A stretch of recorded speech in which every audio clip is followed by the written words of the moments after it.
Bonjour mesdames, bonjour mesdemoiselles, bonjour messieurs, auditrices et auditeurs de la VDC, bonjour. Voici la lecture de la revue de presse de la VD Congo de ce mardi 27 février 2018 au micro d'On Kayembe depuis New York City. 3 points dans cette revue de presse. 1. Énième visite des présidents africains en RDC. 2. Des intellectuels, créateurs et artistes francophones soutiennent le CLC. Et enfin 3. Réactions diverses 2 jours après la répression brutale des marches de chrétiens en RDC. Commençons par le premier point. Énième visite des présidents africains en RDC. Aujourd'hui, le tour du Zimbabwéen Emerson Mnangagwa. Le nouveau président zimbabwéen ce mardi à Kinshasa annonce un forum de ZAS. La situation dans la sous-région de la SADC sera au menu de l'entretien avec son homologue congolais, Joseph Kabila. Après l'Angolais Joao Lourenço, le Zimbabwéen Denis Sassou Nguesso et le Gabonais Ali Bongo, Emerson Mnangagwa, deuxième président zimbabwéen au pouvoir depuis le 24 novembre dernier, et le quatrième chef d'État africain a foulé le sol RD congolais en l'espace de 2 semaines.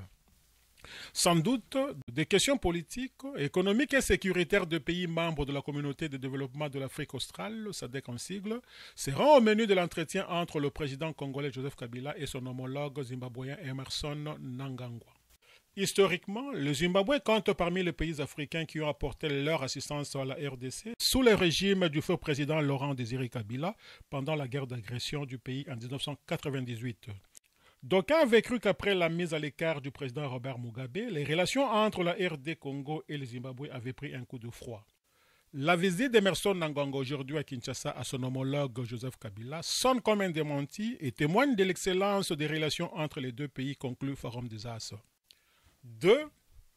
Des intellectuels, créateurs artistes francophones soutiennent le comité laïque de coordination. La tempête des tropiques titre dans une tribune, des intellectuels, créateurs artistes francophones soutiennent le comité laïque de coordination.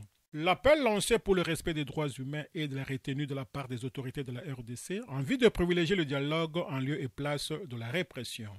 Nous lançons cet appel en tant qu'intellectuels, créateurs et artistes d'Afrique et de la francophonie tout entière, démocrates et militants pour les droits des droits humains, et demandons aux autorités de la RDC de faire preuve de retenue, de privilégier le dialogue à la répression, peut-on lire dans une tribune écrite par 5 intellectuels francophones, dans un message de soutien aux membres du comité laïque de coordination. En prenant de la hauteur, en mettant les intérêts de la nation au-dessus de toute autre considération, en faisant preuve de maturité, en répondant de manière positive aux exigences légitimes de leur peuple, elles seront à la hauteur du destin d'un pays situé au centre géographique et historique du grand continent qu'est l'Afrique, ajoute-t-il. Les signataires de cette tribune déplorent le harcèlement juridique dont sont victimes les teneurs de CLC, initiateurs de la marche exigeant l'application de toutes les dispositions pertinentes de l'accord du 31 décembre 2016. 3. Réactions diverses après 2 jours de répression brutale des marches de chrétiens en RDC. AFP titre à cet effet un policier congolais condamné à perpétuité après avoir tué un manifestant lors de marches contre Kabila. Un policier a été condamné à la prison à perpétuité pour avoir tué dimanche un manifestant anti-Kabila à Bandaka, dans le nord-ouest de la République démocratique du Congo, dans un procès en flagrance, a-t-on appris mardi des sources judiciaires. L'agent de police Agbe Obeid est condamné à la prison à perpétuité pour avoir tiré à balles réelles et à bout portant sur Eric Bokolo le dimanche 25 février à Bandaka, a annoncé à l'AFP un responsable de greffe du tribunal militaire de la garnison de Bandaka, chef-lieu de la province de l'Équateur. Ce policier à la gâchette facile a tiré sur ce jeune alors que ce dernier rentrait paisiblement chez lui. J'espère qu'il purgera réellement sa peine, a déclaré pour sa part Fabien Mongonzou, président de la société civile de l'Équateur. Ce véridique a apaisé les esprits parce que la tension était perceptible, a-t-il estimé. 2 personnes au moins ont été tuées selon l'épiscopat, les Nations Unies et la police. La deuxième victime, Rossi Mukendi, un activiste du mouvement collectif 2016, a été tué à Kinshasa par un policier. L'agent a été arrêté lundi selon la police. Mardi, le président de la Commission de l'Union africaine, Moussa Faki Mahamat, a déploré les pertes en vies humaines, les blessés et les nombreuses arrestations enregistrées à l'issue de cette marche, selon un communiqué parvenu à l'AFP.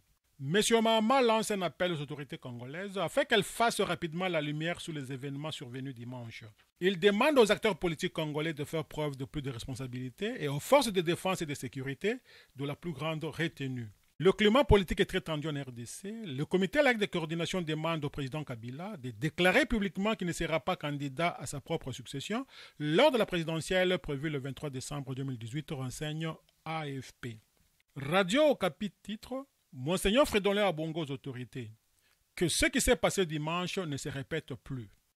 Au terme d'un échange qu'il a eu lundi à Bandaka avec les autorités militaires et administratives de l'Équateur, à la suite de la répression meurtrière de la marche organisée par le comité laïque de coordination, l'archevêque de Bandaka Bikoro et archevêque coadjuteur de Kinshasa, Fridolin Ambongo, a appelé les autorités congolaises à ne plus verser le sang des Congolais qui réclament leurs droits constitutionnels. Question. Quel était l'objectif de votre rencontre avec les autorités provinciales? Réponse. Ma conscience des pasteurs, avec tous les clergés de Bandaka Bikoro, nous a poussé à aller échanger avec tous ceux que nous avons retenus comme les responsables de cette situation. Le gouverneur et le général commandant de la police. Question. Quelle a été leur réaction? Réponse. Côté du gouvernorat, c'était pratiquement la désolation. Il était désolé pour la perte en vies humaines. Question. Quel cri lancez-vous à l'endroit de la communauté internationale? Réponse. Premièrement, c'est à l'endroit des autorités du pays. Que ce qui s'est passé hier ne se répète plus. Plus jamais le sang des fils et des filles du Congo ne doit couler lorsque le peuple revendique ce qu'il est constitutionnel, le droit de marcher. C'est aussi à l'endroit de la police, le général commandant de la police. Il a demandé pardon aux fidèles catholiques de la province pour ce qui s'est passé le dimanche. Vis-à-vis de la communauté internationale, je salue la MONUSCO qui a été présente ce dimanche de façon exceptionnelle dans tous les endroits où nos fidèles ont marché. Fidèles auditrices et auditeurs de la VDC, merci pour votre aimable attention. C'était votre humble serviteur Don Kayembe depuis New York City pour le compte de la radio-télévision en ligne, La Voix de la démocratie congolaise au panorama d'Afrique. À demain.